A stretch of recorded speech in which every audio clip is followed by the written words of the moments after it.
Hey everyone, स्वागत है आप सभी का आपके अपने यूट्यूब चैनल पे। बच्चों, आज की क्लास में हम लोग टेंस के बारे में पढ़ेंगे, जो कि इंग्लिश ग्रामर का बहुत ही इंपॉर्टेंट पोर्शन है। इसमें हम लोग सीखेंगे कि किस तरीके से हम लोग हिंदी के सेंटेंसेस को इंग्लिश में ट्रांसलेट करते हैं। तो चलिए हम लोग अपना टॉपिक आज के स्टार्ट करते हैं टेंस के बारे में। उससे पहले अगर आप लोगों ने चैनल अभी तक सब्सक्राइब नहीं किया है तो आप चैनल को सब्सक्राइब कर दीजिए, ताकि और भी जो आगे वीडियोस हैं वो आप तक आती रहे। और नीचे बेल आइकन होगा, उस बेल आइकन को आप प्रेस कर दें। हम लोग बच्चों टेंस के बारे में पढ़ेंगे। टेंस हमारे जो होते हैं वो 3 टाइप्स के होते हैं। सबसे पहले हम लोग प्रेजेंट, यानी कि प्रेजेंट को हिंदी में हम लोग कहते हैं वर्तमान काल। मीन्स अभी जो इस समय चल रहा है उसको हम लोग क्या बोलते हैं? Present tense. मीन्स जो भी घटनाएं इस समय हो रही हैं एट द सेम टाइम, उसे हम लोग बोलते हैं present tense. Then second is past tense. Past tense क्या होता है? इसे हम लोग हिंदी में भूतकाल कहते हैं, यानी कि बीता हुआ कल, या फिर कि बीते हुए टाइम में जो भी काम हमारा हुआ है उसे हम लोग क्या बोलते हैं? पास्ट टेंस कहते हैं। Third is future tense. Future tense क्या होता है बच्चों? ये होता है भविष्य काल। इसमें हम लोग क्या करते हैं? प्रिडिक्शन करते हैं कि आने वाले टाइम में क्या होगा। ठीक है, यहाँ पे प्रिडिक्शन करी जाती है आने वाले टाइम में क्या होगा। अब क्या होता है कि ये जो सेंटेंसेस होते हैं इनके भी टाइप्स होते हैं। जैसे कि जब हम लोग प्रेजेंट के बारे में पढ़ेंगे तो उसमें हम लोग प्रेजेंट इंडेफिनिट पढ़ेंगे, ठीक है, और देन प्रेजेंट कंटिन्यूस पढ़ेंगे, देन प्रेजेंट परफेक्ट पढ़ेंगे, देन प्रेजेंट परफेक्ट कंटिन्यूस पढ़ेंगे। इसी तरीके से हम लोग पास्ट में पढ़ेंगे, पास्ट इंडेफिनिट और सिंपल पास्ट एक ही चीज़ है। Then past continuous, past perfect और past perfect continuous. Then future में भी सेम इसी तरीके से हमें पढ़ना है। तो आज जो हम लोग क्लास स्टार्ट करेंगे उसमें हम लोग कवर अप करेंगे सिंपल प्रेजेंट टेंस को और प्रेजेंट इंडेफिनिट। ठीक है, तो चलिए हम लोग अपना टॉपिक शुरू करते हैं। यहाँ से हमें पढ़ना है प्रेजेंट इंडेफिनिट के बारे में। लेकिन उससे पहले हमें ये पता होना चाहिए कि बच्चों अगर हमें कोई भी सेंटेंस आता है तो हम लोग पहचानेंगे कैसे भाई कि ये प्रेजेंट इंडेफिनिट का टेंस है। तो उसके लिए हमें क्या पता होना चाहिए कि इसकी पहचान जो होती है, आप लोग लिखेंगे, इसकी जो पहचान होती है वो होता है वाक्य के अंत में ता, ती या फिर कि ते हैं आता है। जैसे वह स्कूल जाता है, वह कपड़े धोती है, वह खाना पकाती है, या किसी पर्टिकुलर का नाम लेके अगर आप बोलते हो, मीन्स जाता, जाती है, जाते, आता है, तो हम क्या समझ जाते हैं कि सिंपल प्रेजेंट का टेंस है। अब बात आती है कि इसका रूल क्या है कि हम लोग कैसे बनाएंगे। ठीक है, तो इसका बनाने का तरीका है हमारा, देखिए इसमें भी हमें 3 तरीके के सेंटेंस मिलेंगे। एक सेंटेंस होगा जिसमें सिंपली मतलब जिसे हम लोग सिंपल सेंटेंस भी बोलते हैं, वहाँ पे अफर्मेटिव हम लोग उसे कहेंगे। मीन्स जैसे वह स्कूल जाता है, लेकिन अगर इसी में ये कह दिया जाए कि वह नहीं पढ़ता है, तो यहाँ पे नहीं आ गया, यानी कि नेगेटिव, नकारात्मकता आ गई। तो उसके लिए हम लोग किस तरीके से बनाएंगे? देन अगर हम कोई क्वेश्चन पूछ रहे हैं कि क्या वह पढ़ता है, तो यहाँ पे भी तातीते है, तो इसका मतलब क्या है कि ये भी सिंपल प्रेजेंट का ही, लेकिन ये इंटेरोगेटिव फॉर्म में। तो हमारे पास इसमें भी 3 फॉर्म्स आ जाती है, और वो तीनों फॉर्म्स कौन सी हैं? सबसे पहले अफर्मेटिव। अफर्मेटिव सेंटेंस बनाने के लिए हम लोग क्या करेंगे? सब्जेक्ट प्लस वर्ब की फर्स्ट फॉर्म प्लस एस या ई एस। एस या ई एस बच्चों हमेशा सिंगुलर के साथ लगता है, इस चीज़ का ध्यान रखना। वर्ब की फर्स्ट फॉर्म प्लस एस या ई एस प्लस ऑब्जेक्ट। इस तरीके से हम लोग अपना क्या करेंगे? सिंपल सेंटेंस बना देंगे। जैसे अगर मैं यहाँ पे एग्जाम्पल के रूप में लिखूं, श्याम खाना बनाता है, तो क्या हो जाएगा? लास्ट में देखिए ता है, ठीक है, तो श्याम के लिए श्याम सब्जेक्ट है यहाँ पे, तो हम लोग क्या करेंगे? पहले लिखेंगे श्याम, वर्ब की फर्स्ट फॉर्म खाना, सॉरी ये तो ऑब्जेक्ट है ना, बनाना क्या है? ऑब्जेक्ट, वो क्या कहते हैं, वर्ब है। तो श्याम क्या हो जाएगा? कुक, खाने को पकाया जाता है, तो श्याम कुक। अब श्याम सिंगुलर है तो क्या लग जाएगा? यहाँ पे एस लग जाएगा। Shyam cooks the food, object आ गया हमारा खाना यहाँ पे।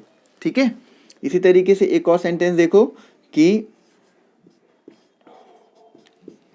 रीमा बाजार जाती है, तो रीमा के लिए हम लोग क्या लिखेंगे? सबसे पहले सब्जेक्ट हमारा जो है वो क्या है, रीमा। रीमा जाना, जाना वर्ब है, यानी कि वर्ब की फर्स्ट फॉर्म लगेगी गो। और मैंने बोला था कि अगर सिंगुलर हो तो उसके साथ क्या लगता है, एस या ई एस लगता है, तो गो के साथ ई एस लगेगा। Reema goes to market. Reema कहाँ जाती है, बाजार जाती है। तो इस तरीके से तो हमारे जो है अफर्मेटिव सेंटेंसेस बनते हैं। अब हम लोग देखेंगे कि किस तरीके से हम लोग नेगेटिव सेंटेंसेस बनाएंगे। ठीक है, तो यहाँ पे नेगेटिव के लिए रूल है हमारा। नेगेटिव के लिए क्या रूल होगा बच्चों, सब्जेक्ट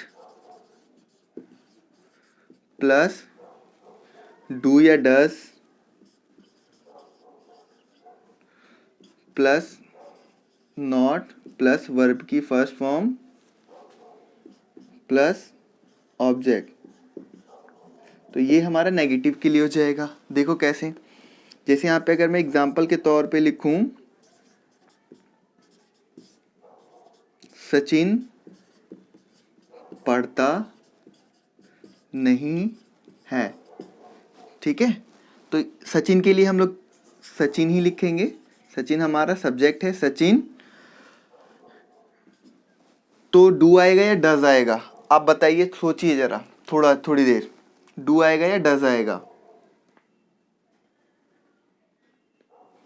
सिंगुलर के साथ हमेशा क्या आता है, डज आता है। ठीक है, तो यहाँ पे आप लिखेंगे सिंगुलर के साथ हमेशा क्या आएगा, डज। और डू जो है हमेशा किसके साथ आएगा, प्लूरल के साथ आएगा। ठीक, तो यहाँ पे हम लोग सिंगुलर के साथ क्या लगाएंगे, डज। सचिन डज नॉट पढ़ना, पढ़ना क्या हो जाएगा, स्टडी। ठीक है, सचिन डज नॉट स्टडी। ठीक है बच्चों, इसी तरीके से हम लोग एक और सेंटेंस बना के इसी में देख लेते हैं।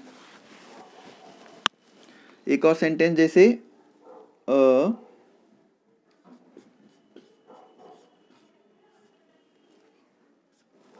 प्रीति, प्रीति नहीं, एक प्लूरल का बनाते हैं हम, मैदान में नहीं खेलते हैं। हम मैदान में नहीं खेलते, तो हम के लिए क्या होगा, वी। और प्लूरल है बच्चों, तो प्लूरल के लिए क्या लगेगा, डू लगेगा। We do not play in the field. ठीक है, FIELD, फील्ड हो गया। तो इस तरीके से तो हमारे नेगेटिव बन जाएंगे।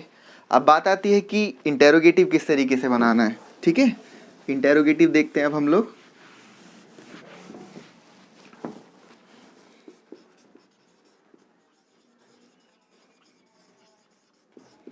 इंटेरोगेटिव बनाने के लिए हमें क्या करना पड़ेगा, सबसे पहले डू या फिर के डस। सेम उसी तरीके से ये जो है वो प्लूरल के साथ लगेगा और डस जो है वो सिंगुलर के साथ लगेगा।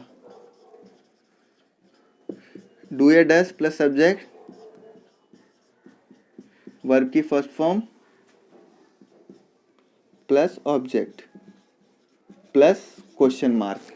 ठीक है, अब यहाँ पे हम सेंटेंस लेते हैं क्या,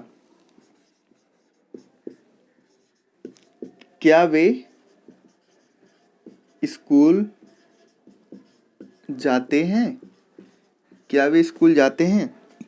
तो क्या के लिए क्या हो जाएगा, अब भाई बात है कि डू या डस लगेगा, लेकिन डू या डस किसके हिसाब से लगेगा, इसके हिसाब से लगेगा दे।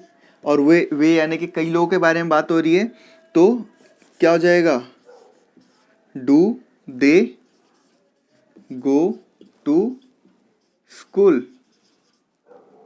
ठीक है, do they go to school. यहाँ पे क्या हो जाएगा, अगला सेंटेंस हम लोग देखते हैं, हीरा नहीं, क्वेश्चन वाले सेंटेंस बनाने हैं। क्या हीरा बाजार जाता है। तो क्या की जगह क्या लगेगा, डज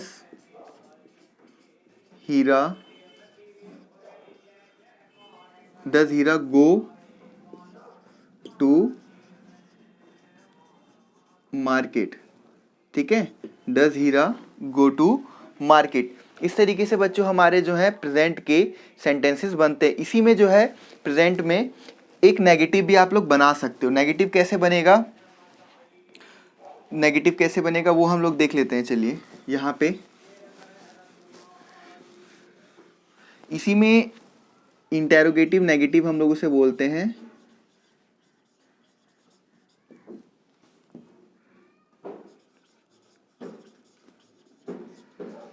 तो उसको बनाने का रूल क्या है, डू या does plus subject plus not plus verb की first form plus object plus में क्वेश्चन मार्क। ठीक है, तो अगर मैं यहीं पे अब सेंटेंसेस बनाऊं तो वो देख लीजिए सेंटेंसेस किस तरीके का होगा। एग्जाम्पल, क्या पलक कपड़े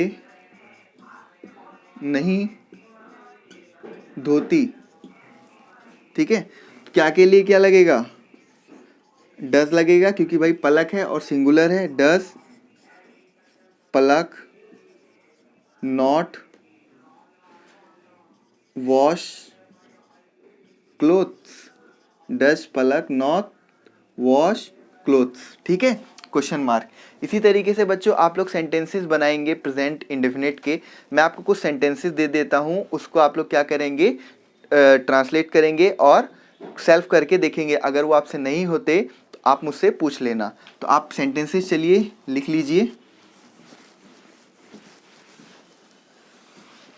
पहला सेंटेंस, ये आपका होमवर्क है।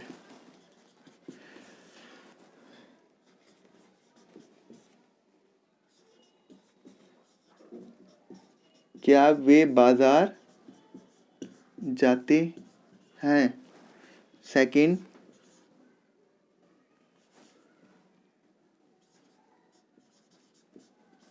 राधा नाचती है। थर्ड इज,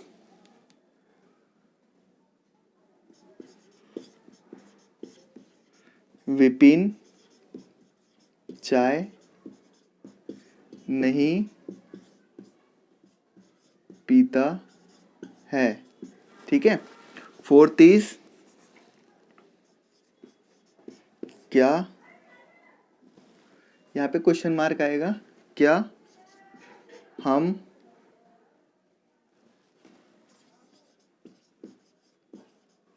खेलने, क्या हम खेलने नहीं जाते हैं। एंड फिफ्थ इज,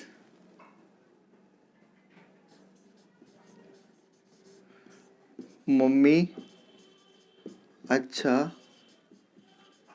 खाना पकाती हैं। ठीक है, ये आपके 5 सेंटेंसेस है जिसको आप लोग क्या करोगे, ट्रांसलेट करोगे और करके देखोगे। अगर आप लोगों से नहीं होता तो आप लोग मुझसे पूछना। और आपको वीडियो कैसी लगी कमेंट बॉक्स में ज़रूर बताना। Thank you for watching the video.